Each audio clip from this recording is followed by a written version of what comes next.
محمد سید الکونین والثقلین۔ آپ فرماتے ہیں کہ نظر بر ظہور خوارق از کوتاہ نظری است۔ فرماتے ہیں خوارق کی طرف نظر اور نگاہ رکھنا کہ اس ولی سے زیادہ خوارق صادر ہوتے ہیں، فرماتے ہیں یہ ہماری کوتاہ نظری ہے، ہم جو ہے وہ ہماری نظر بڑی محدود ہے، ہم اصل چیز کو پہچان نہیں پا رہے ہیں۔ اور فرما رہے ہیں کہ وہ دلیل بر قصور استعداد تقلیدی، فرماتے ہیں یہ اسی وجہ سے ہوتے ہیں کہ ہم میں جو تقلید کا مادہ ہے وہ کم ہوا ہے۔ ہمارا کام کیا ہے؟ ہم نے حضور مصطفیٰ کریم صلی اللہ علیہ وسلم کی تقلید کرنی ہے، ہم نے صحابہ کرام رضوان اللہ علیہ مجمعین کی تقلید کرنی ہے، ہم نے ائمہ کی تقلید کرنی ہے، ہم نے مذاہب اربعہ کی تقلید کرنی ہے۔ اگر ہم کہیں کہ اس تقلید کی بجائے ہم نظر سے کام لیتے ہیں، اپنی نظر سے کام لیتے ہیں، تو فرماتے ہیں یہ ہماری بدبختی ہوئی۔ ہماری اپنی نظریات کو ہم اپنے اوپر مسلط کریں گے تو یہ ہماری کوتاہ نظری ہے۔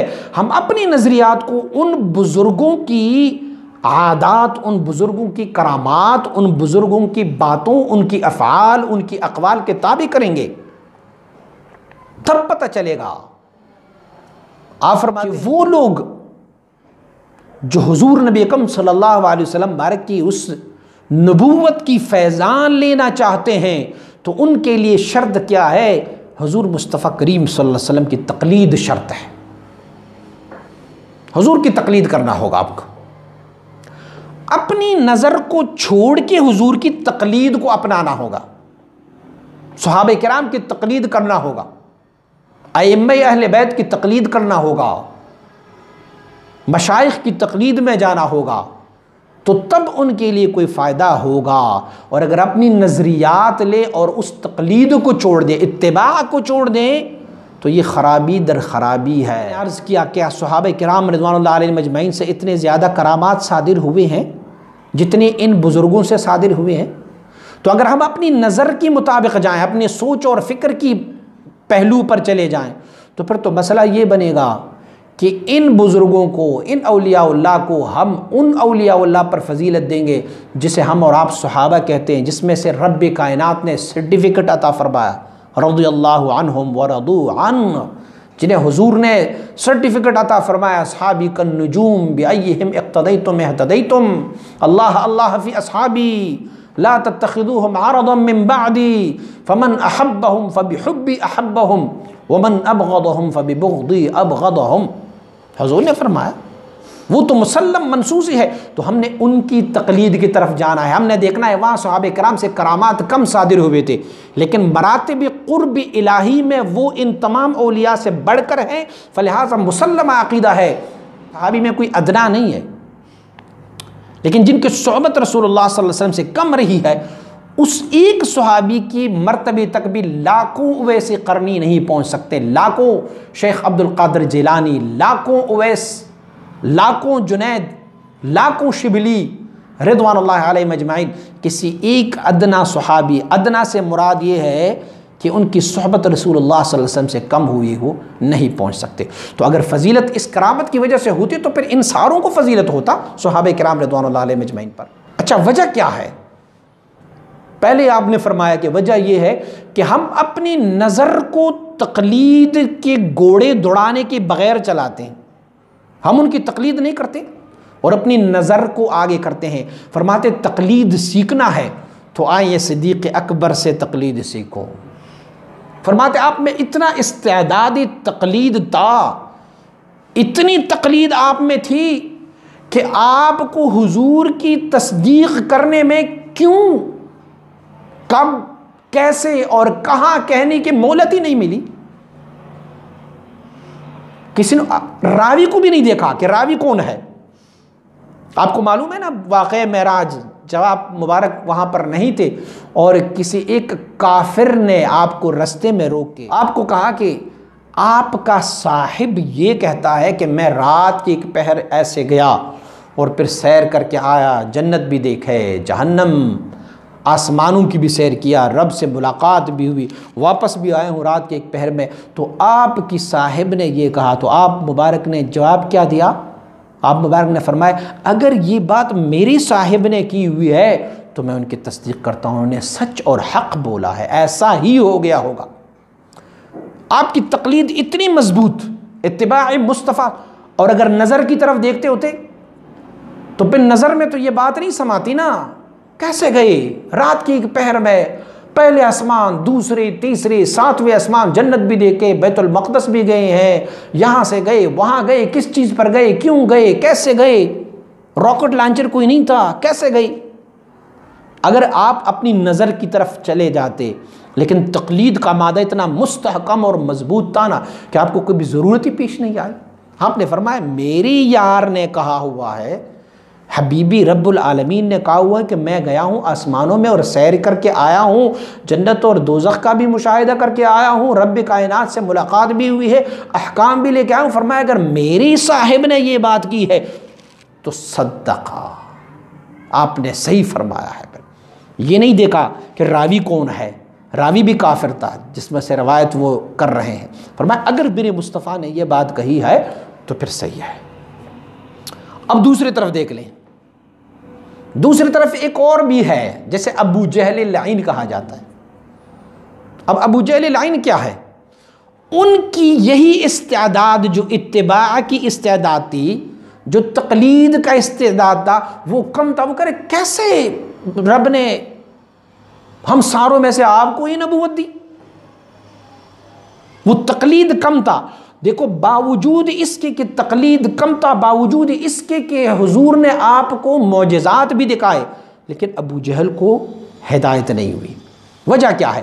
کہ وہ نظر کی طرف دیکھ رہے تھے۔ کہا کنکریاں کا بول، کنکریوں نے بھی بولا، کا درخت بھی آیا، کا چاند دو ٹکڑے، اسی کو صادق الوعد الامین پہلے مانتے ہوتے تھے، لیکن نظر کی طرف جب وہ گیا، اپنی خیال اور سوچ کی طرف گیا، یہ کیسے ممکن ہے؟ پتھر بول پڑے۔ کہا نہیں یہ تو بہت بڑا جادو ہے، درخت کیسے وہاں سے آ جائیں؟ کہا یہ تو جادو ہے، یہ کیسے آ سکتا ہے درخت؟ وہ ہر کام میں اپنی نظر کو آگے کیا ہوا تھا۔ تو فرماتے ہیں باوجود اس کی کہ بہت سارے معجزات حضور سید عالم صلی اللہ علیہ وسلم نے دکھائی بھی، اس کے باوجود بھی وہ بے دولت رہا، اور وہ اس کی حضور نبی اکرم صلی اللہ علیہ وسلم بارک کی نبوت اور نبوت کی شعاعوں سے آپ محروم رہے تھے۔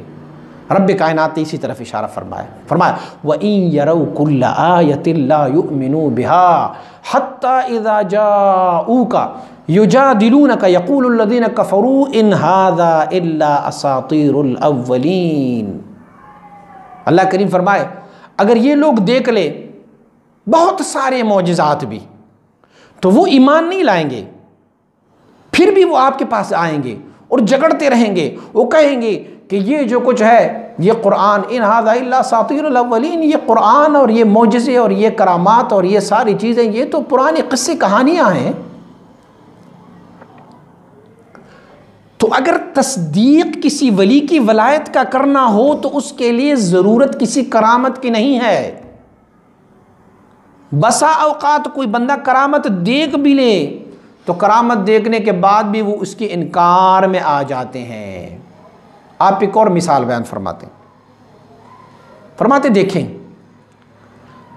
جو متقدمین اولیاء اللہ ہے نا، آپ کہتے ہو کہ متقدمین اولیاء اللہ سے زیادہ کرامات صادر ہوئے تھے اور آج کل کی ولیوں سے کم کرامات صادر ہوتے ہیں، تو اسی لیے فضیلت ان اولیاء کو ہے کہ جن سے زیادہ کرامات صادر ہوئے۔ آپ فرماتے ہیں کہ متقدمین اولیاء جو گزرے ہیں ان میں سے کسی سے 5 کرامات صادر ہوئے ہیں، کسی سے 6، اور آپ فرماتے ہیں کہ حضرت جنید بغدادی جو سید الطائفہ ہے، جو اس صوفیاء کی، اس مشائخ کی سردار ہے، سید ہے، اس طائفہ کی سید ہے، فرماتے ہیں یہ معلوم نہیں ہے کہ ان سے 10 خوارق نقل کی گئی جو صحیح ہے، ایک تو میرے بھائی آج کل کا دور اس طرح ہوا ہے کہ جو بھی آپ ہمارے ذہن میں آ جاتا ہے وہ ہم کسی ولی کے پیچھے لگا دیتے ہیں، یہ بھی کرامت تھی ان کی، یہ بھی کرامت ہے، یہ بھی کرامت ہے ان کی، تعریف و توصیف اپنی جگہ، لیکن کسی پر جھوٹا کرامت باندھنا یہ بھی ان کی شان میں گستاخی ہے۔ اچھا، اب جنید بغدادی سے 10 چلو مان لیا 10 ان سے کرامات صادر ہوئی، خوارق عادات کام صادر ہوئی، تو اب آپ آ جائیں کہ اللہ رب العزت حضرت موسیٰ علیہ نبینا علیہ السلام جو اللہ کی جلیل القدر نبی ہے، جلیل القدر نبی ہے، اور اس جلیل القدر نبی کے بارے میں اللہ فرماتے ہیں وَلَقَدْ آتَيْنَا مُوسَىٰ 9 آیَاتٍ بَيِّنَاتٍ۔ اللہ کریم فرماتے ہیں ہم نے موسیٰ علیہ نبینا علیہ السلام کو 9 ظاہر معجزے دیے۔ اور میرے بھائی اگر ظاہر کی طرف جاؤ گے تو پھر تو یہاں اللہ کا ایک ولی ہے جن سے 10 کرامات صادر ہوئے ہیں، وہاں اللہ کے ایک برگزیدہ نبی ہے جن میں سے صرف 9 معجزات دکھائے ہیں۔ تو اگر فضیلت کرامات اور معجزات پر ہو تو پھر تو آپ جنید بغدادی کو موسیٰ علیہ نبی علیہ السلام پر بھی فضیلت دے دیں پھر فضیلت ان کو، اور یہ ایسے ہو نہیں سکتا۔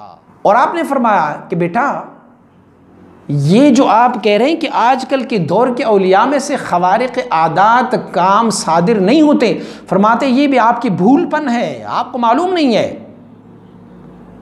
فرماتے ہر ولی ان کا ہر قدم جو ہے وہ خوارق عادات ہے، ان کا ہر کام خوارق عادات میں سے ہے، شرط یہ ہے کہ ولی ہو، میرے اور آپ کے بنائے ہوئے نہ ہو، رب کی ولی ہو، اللہ نے اسے منتخب کیا ہوگا۔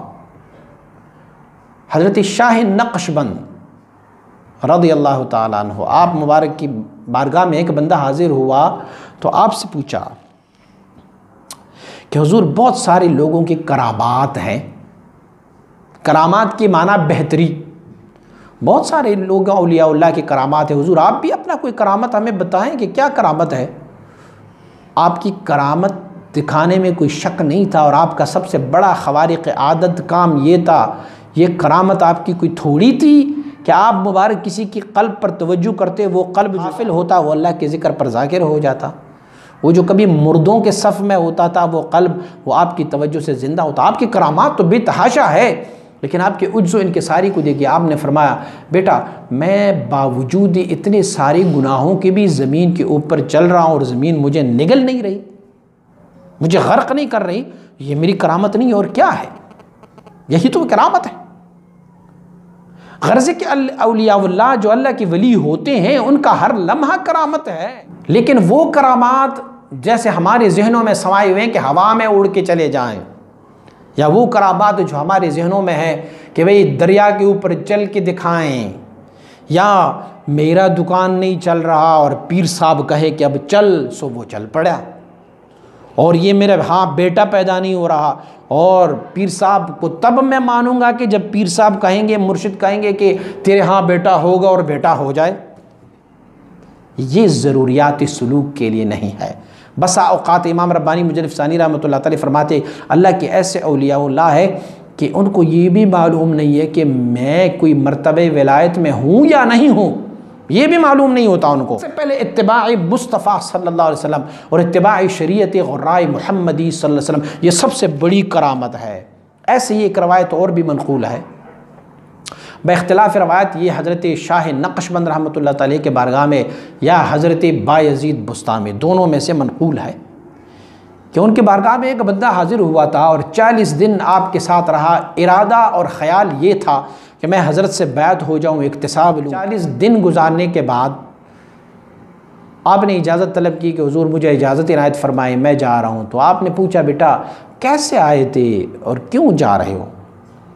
تو عرض کی حضور میں تو آیا تھا کہ آپ سے بیعت ہو جاؤں، لیکن اتنے دنوں میں نے آپ کا کوئی کرامت نہیں دیکھی، آپ نے کوئی کرامت نہیں دکھائی۔